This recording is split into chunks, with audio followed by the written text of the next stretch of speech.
नमस्कार, ANB news देख रहे हैं आप। मैं हूं आपके साथ पल्लवी राजपूत और हमारे खास कार्यक्रम 3 बजे 3 खबर में आप सभी का स्वागत है। और चलिए अब शुरुआत कर लेते हैं खबरों की। उत्तर प्रदेश में होने वाले विधानसभा चुनाव के सियासी नफा नुकसान अभी से राजनीतिक दल तलाशने लगे हैं। अपने अपने समीकरण बनाने में इस समय राजनीतिक दल जुटे हुए हैं। बात कर लेते हैं सुहेलदेव भारतीय समाज पार्टी की। तो आपको यहां हम बता दें कि इस पार्टी के प्रमुख ओम प्रकाश राजभर ने मंगलवार को यूपी बीजेपी के प्रदेश अध्यक्ष स्वतंत्र देव सिंह से मुलाकात की है, जिसके बाद एनडीए में उनकी वापसी के कयास लगाए जा रहे हैं। ऐसे में सवाल उठता है कि क्या राजभर असदुद्दीन ओवैसी का साथ छोड़कर बीजेपी के करीबी बनने की तैयारी में है और भागीदारी संकल्प मोर्चा 2022 के चुनाव से पहले ही बिखर जाएगा। दरअसल यूपी में एनडीए का कभी हिस्सा रहे ओम प्रकाश राजभर की वापसी का ताना बाना बीजेपी के प्रदेश उपाध्यक्ष दयाशंकर सिंह बुन रहे हैं, क्योंकि दोनों ही नेता बलिया से आते हैं। दयाशंकर ही राजभर को अपने साथ लेकर स्वतंत्र देव सिंह से मिलाने गए थे। दयाशंकर सिंह ने कहा है कि उनकी ये कोशिश है कि ओम प्रकाश राजभर को एनडीए में लाया जाए, क्योंकि राजनीति में कोई भी परमानेंट मित्र या शत्रु नहीं होता। राजभर शुरू से प्रधानमंत्री मोदी के दलित और पिछड़े वर्गों के लिए किए गए कार्यों के समर्थक रहे हैं। ऐसे में वे अगर हमारे साथ दोबारा आते हैं तो काफी फायदा रहेगा। उधर ओम प्रकाश राजभर ने भी कहा है कि असदुद्दीन ओवैसी उनके जनाधिकार भागीदारी मोर्चा का अभी तक हिस्सा नहीं है। ओवैसी ने भी मोर्चे में शामिल होने का कोई ऐलान नहीं किया है। साथ ही राजभर ने कहा कि बीजेपी अगर उनकी शर्तों को मान ले तो वह एनडीए में दोबारा शामिल हो सकते हैं। उन्होंने कहा कि बीजेपी अगर जातिगत जनगणना सामाजिक न्याय समिति की रिपोर्ट को लागू कर दे तो हम पूरे मन के साथ एनडीए का हिस्सा बन जाएंगे। हमारी मुलाकात उन्हीं के आवास पे हुई है सुबह 7 बजे के आसपास, और एक शिष्टाचार मुलाकात, एक अपना एक काम था इस इशू को लेकर के हमने उनसे मुलाकात किया था।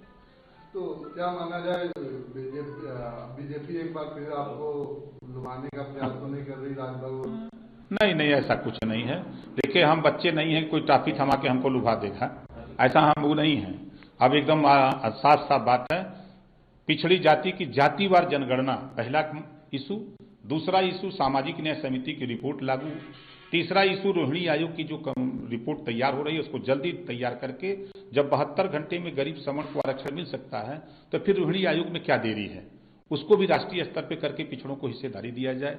प्रदेश और देश में एक समान अनिवार्य और समान निःशुल्क शिक्षा की व्यवस्था हो जाए और गरीबों का इलाज फ्री में हो जाए।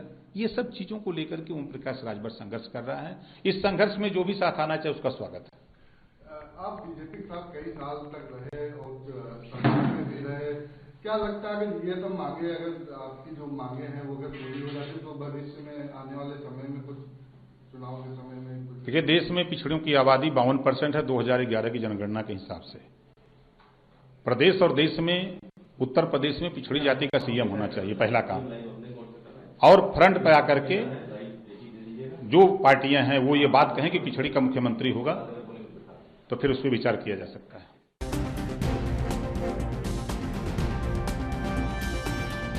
आ रहे हैं, हालांकि अभी ये तस्वीर साफ नहीं हो पाई है कि वो वापस से एनडीए का हिस्सा बनेंगे या नहीं। असदुद्दीन ओवैसी और ओम प्रकाश राजभर लखनऊ में मुलाकात करने से लेकर पूर्वांचल तक का दौरा भी कर चुके हैं। साथ ही दोनों नेताओं ने कई बार साथ मिलकर चुनाव लड़ने की बात भी सार्वजनिक रूप से कही है। इसके बावजूद अब ओम प्रकाश राजभर का ये कहना है कि असदुद्दीन ओवैसी अभी भागीदारी संकल्प मोर्चा का हिस्सा नहीं है।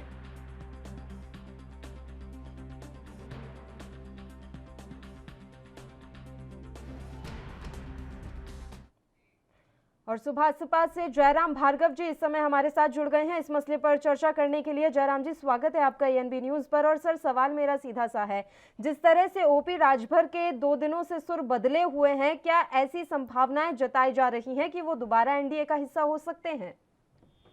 देखिए पल्लवी जी, बहुत बहुत धन्यवाद आपके चैनल को। सबसे पहले तो मैं क्लियर कट कर दूं कि इस समय सुहेलदेव भारतीय समाज पार्टी ने एक मोर्चा बनाया है, भागीदारी संकल्प मोर्चा, जैसा कि अभी आपके चैनल के माध्यम से सुनाई जाएगी। इस दल के 10 लोग हैं, 10 राष्ट्रीय नेता हैं और 10 दलों के नेता अपना स्वतंत्रता है, लेकिन भागीदारी संकल्प मोर्चा जो बना है वो दीन दुखियों गरीबों के लिए बना है, वंचितों के लिए बना है।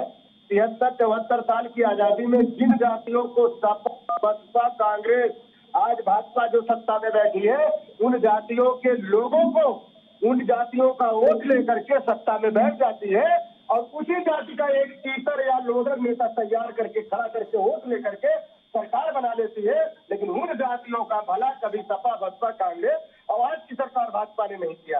आदरणीय नेताजी ओम प्रकाश राजभर जी ने यह तय किया है कि 2022 में अगर भागीदारी संकल्प मोर्चा की सरकार बनती है तो हम उन जातियों के लोगों को जो आज 73-74 साल की आजादी में जिनके थाने पे, चौकी पे, ब्लॉक पे, तहसील में आज तक पूरी डीएम चपरासी भी नहीं है, उनके समाज के लोगों को वहां बैठाने का काम किया जाएगा।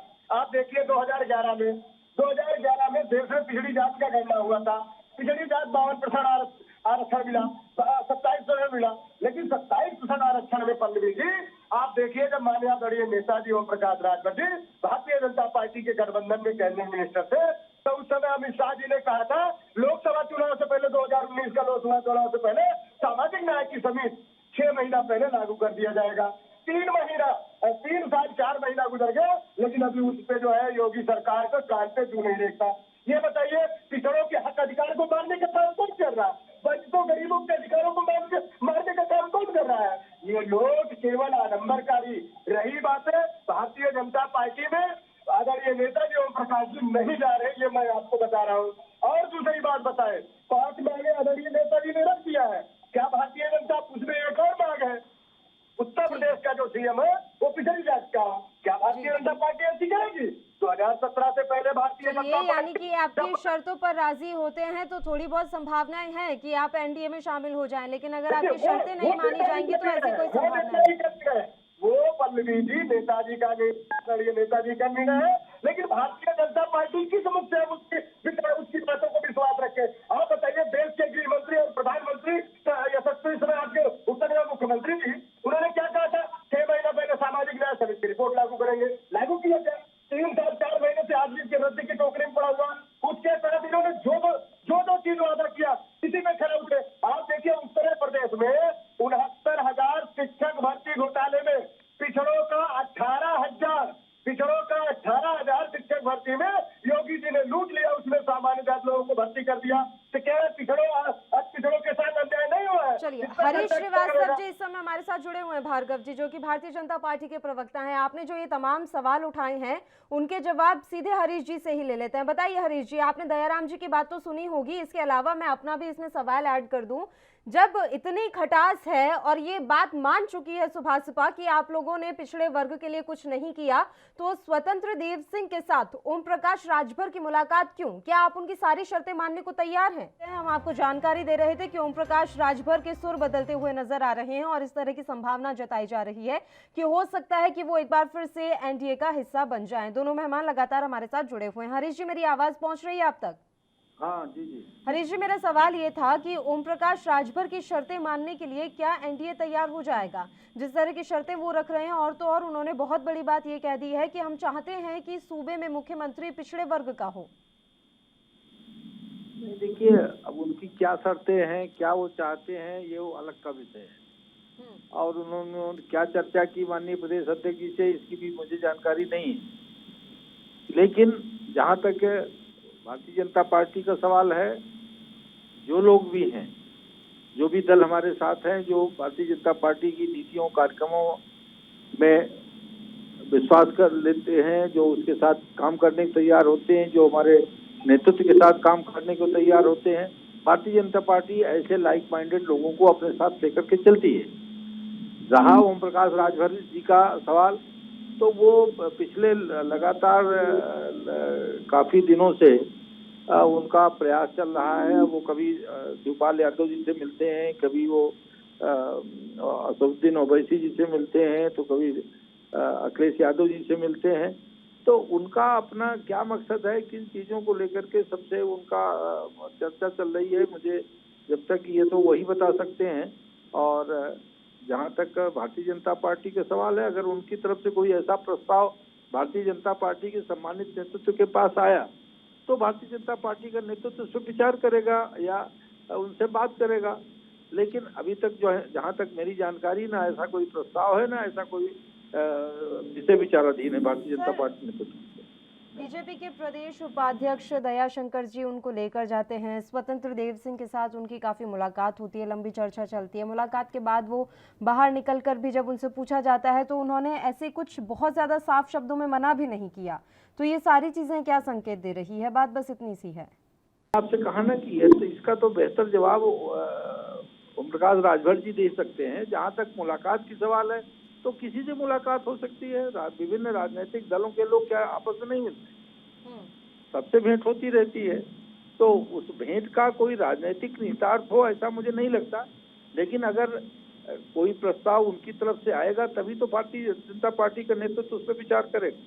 ठीक है। अब उनकी क्या सोच है, क्या वो सोच रही है, तो वही बता सकते हैं बेहतर उनका पिछड़े क्या। वर्ग को आगे बढ़ाना चाहते हैं और काफी सारी मांगे उनके द्वारा रखी जा रही हैं और सबसे बड़ी मांग तो उन्होंने यही रख दी कि सीएम जो है वो पिछड़े वर्ग से ही आना चाहिए। तो अब आप इन मांगों के ऊपर काम कर पाएंगे या नहीं, ये तो खैर एनडीए का खुद का लुकआउट है। ये सब विषय नेतृत्व का है, ये विषय हम लोगों पर नहीं। ये तो एनडीए का लुकआउट है, ये तो एनडीए वाला कमान को देखना है कि वो किस तरीके से इन सारी शर्तों पर काम कर पाएंगे। दयाराम भार्गव जी हमारे साथ जुड़े हुए हैं। हरीश जी, एक बार उनका भी रुख कर लेते हैं। सुभाषपा के प्रवक्ता हैं दयाराम जी, मेरी आवाज मिल रही है आपको?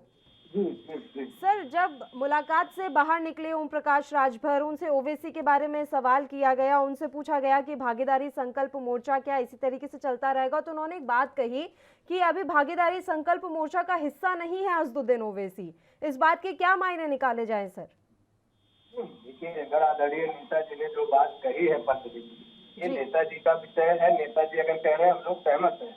हम लोग नेताजी के विचारों से लोग जुड़े। नेताजी वंचित समाज की लड़ाई लड़ रहे हैं, नेताजी अस्पतालों की लड़ाई लड़ रहे हैं। आप देखिए ना, इसी देश में आपको मैंने अभी पीछे भी बोला, आप बताइए, गोड़ है, माली है, स्वाहा है, कश्यप है, राजभर है, धीमर है, पार्टी है, खटीक है, बंजारा है, रघुवंशी है, नाई। आज ये जितनी जातियां वंचित समाज की हैं, आप बताइए, थाने चौकी में चले जाइए, इनकी नुमाइंदगी बंजारा की नहीं मिलेगी। आप चले जाइए, क्या नाम है पार्टी का नहीं मिलेगा जल्दी से। तो आदरणीय नेता जी ओम प्रकाश राजभर जी का जो विचार है, मान्यवर काशीराज के जमाने से जुड़े हुए 1984 का और 85, 86, 80 का जो मामला है तब से वो जुड़े हुए हैं। उनके ऊपर उनके निर्धारित कार्यों को काम को कर रहे हैं। अब रही बात भारतीय जनता पार्टी, भारतीय जनता पार्टी अगर पिछड़ों का वोट लेकर के, आप देखिए ना, 2017 से पहले केशव प्रसाद मौर्य को चेहरा बना दिया गया था, श्री कृष्ण भगवान का चेहरा दे दिया। इन्होंने महाभारत में श्री कृष्ण रथ में बैठा दिया। 2016 का पोस्टर हमारे हरीश भाई देख सकते हैं। उत्तर प्रदेश का सीएम कौन? तो केशव प्रसाद मौर्य। केशव प्रसाद मौर्य पिछड़ी जात के ऊपर जो भारतीय जनता पार्टी उत्तर प्रदेश चुनाव लड़ती है, संख्या बल ज्यादा आता है, तो एक ऐसे क्या नाम उत्तराखंड जो है हमारे जो है सीएम को बना दिया जाता है। उत्तर प्रदेश में 24 करोड़ की जनता, उत्तर प्रदेश में आपको 325 जो सीटें आई थी, उन 325 विधायकों में से एक भी विधायक भारतीय जनता पार्टी को सीएम का चेहरा नहीं मिला था। आप बताइए ना। तो माननीय नेताजी ओम प्रकाश राजभर जी क्यों खबर रहते हैं? अब मैं थोड़ा सा उत्तर होकर बताना चाहूंगा। देश में गरीबी का अंबार, देश में बेरोजगारी का अंबार, देश में लोगों के जेब में पैसा नहीं, भारतीय जनता पार्टी का कार्यालय क्यों बन रहा है भाई? आप बताइए। इनके अपने राष्ट्रीय अध्यक्ष नड्डा जी ने बोल चैनल पे बोला है कि हमारे 900 कार्यालय बनते हैं, जिसमें 500 कार्यालय बन के तैयार है, 400 पे जारी है। दिल्ली का कार्यालय इन्होंने जो बनाया है, मल्टीनेशनल कार्यालय, जिसमें 700 करोड़ खर्चा आया है। हम पल्लवी जी आपसे जानना चाहते हैं, आप यूपी के चुनाव में उतरेंगे, ये बात साफ तौर पर जाहिर हो रही है। अब ये देखने वाली बात रहेगी कि आपकी शर्तों पर भारतीय जनता पार्टी कितना राजी हो पाती है। फिलहाल आप दोनों ही मेहमानों का बहुत बहुत धन्यवाद। तमाम चर्चा करने के लिए आप हमारे साथ जुड़े और एक छोटे से ब्रेक के लिए बुलेटिन में रुक रहे हैं। आप देखते रहिए ANB न्यूज।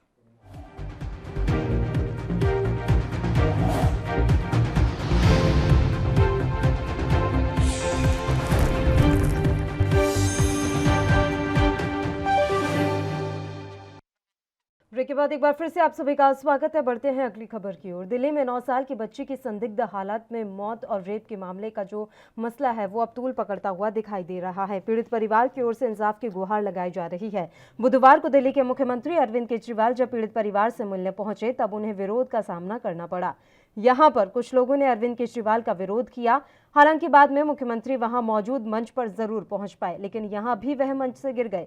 बाद में उन्हें सुरक्षा कर्मियों ने संभाला। इसके बाद अरविंद केजरीवाल गाड़ी में बैठकर रवाना हो गए। विरोध के बीच अरविंद केजरीवाल ने बुधवार को ही पीड़ित परिवार से मुलाकात की। मुलाकात के बाद जब वो मंच पर चढ़े थे तभी उन्हें वहां भीड़ होने के कारण धक्का लगा और वो वापस चले गए। वहीं दिल्ली सरकार की ओर से अब पीड़ित परिवार को 10 लाख रुपए की आर्थिक सहायता देने का ऐलान किया गया है। साथ ही मामले की जांच अब मजिस्ट्रेट करवाई जाएगी। अरविंद केजरीवाल ने कहा कि सरकार की ओर से बड़े वकीलों को लगाया जाएगा ताकि दोषियों को कड़ी से कड़ी सजा मिल सके। मुख्यमंत्री अरविंद केजरीवाल ने कहा कि केंद्र सरकार दिल्ली में कानून व्यवस्था दुरुस्त करने के लिए कड़े कदम उठाए, हम पूरा सहयोग करेंगे। वहीं इससे पहले आज सुबह ही कांग्रेस सांसद राहुल गांधी ने भी पीड़ित परिवार से मुलाकात की थी। राहुल गांधी ने कहा था कि जब तक पीड़ित परिवार को इंसाफ नहीं मिलता वह डटे रहेंगे। आपको बता दें कि दिल्ली कैंट इलाके में रविवार को 9 साल की बच्ची की मौत की खबर सामने आई थी। परिवार वालों का आरोप है कि बच्ची का रेप किया गया और फिर उसकी हत्या कर दी गई। दिल्ली पुलिस ने इस मामले में 4 लोगों को गिरफ्तार किया है। इस केस में हत्या पॉक्सो एक्ट के तहत मामला दर्ज किया गया है।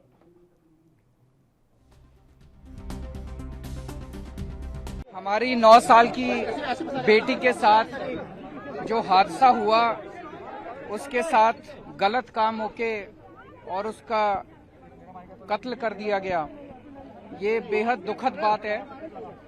मैं अभी आया था, परिवार के उसके दोनों माता पिता से मिला। दिल्ली सरकार इस मामले में एक तो परिवार उसकी अपनी बच्ची तो वापस नहीं आ सकती और जो परिवार के साथ अन्याय हुआ है वो बेहद दुखद है, उसकी भरपाई पूरी नहीं की जा सकती। लेकिन दिल्ली सरकार परिवार को 10 लाख रुपए का मुआवजा देगी।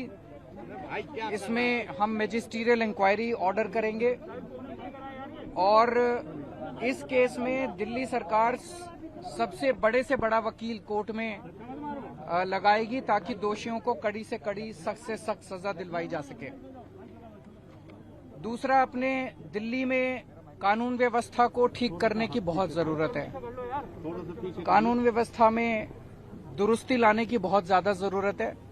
मेरी केंद्र सरकार से अपील है कि इस बारे में ठोस कदम उठाए जाएं और हम अपनी तरफ से उसमें पूरा सहयोग करेंगे। जो भी केंद्र सरकार हमसे कहेगी हम वो पूरा सहयोग करेंगे। लेकिन दिल्ली देश की राजधानी है, वहां अगर इस तरह की घटनाएं घटती हैं तो ये अच्छा मैसेज।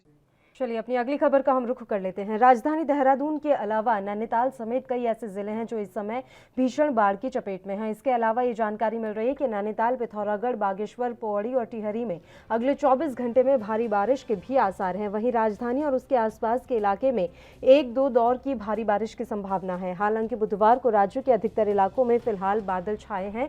राजधानी देहरादून में तड़के झमाझम बारिश हुई जो कि बाद में रुक गई और मौसम भी साफ हो गया। हरिद्वार में भी मौसम साफ बना हुआ है। मौसम विभाग के मुताबिक कुमाऊं और गढ़वाल क्षेत्र के ज्यादातर इलाकों में हल्की से मध्यम बारिश की संभावना है, जबकि कुछ स्थानों पर तेज गर्जना के साथ आकाशीय बिजली भी गिर सकती है। वहीं दून और आसपास के इलाकों में 1-2 दौर की भारी बारिश की भी संभावना जताई जा रही है। इस बाबत डीएम ने तमाम विभागों को अलर्ट रहने का निर्देश दे दिया है। वहीं इससे पहले मंगलवार को बारिश से गलोगीधार के पास पहाड़ी से मलबा आने से 2 घंटे तक मसूरी देहरादून मार्ग बंद रहा। इस दौरान दोनों तरफ वाहनों की लंबी कतार लग गई। मार्ग बंद होने पर पर्यटकों और स्थानीय लोगों को परेशानी भी उठानी पड़ी। सूचना पर स्थानीय पुलिस ने मौके पर पहुंचकर मलबा हटाकर आवाजाही शुरू।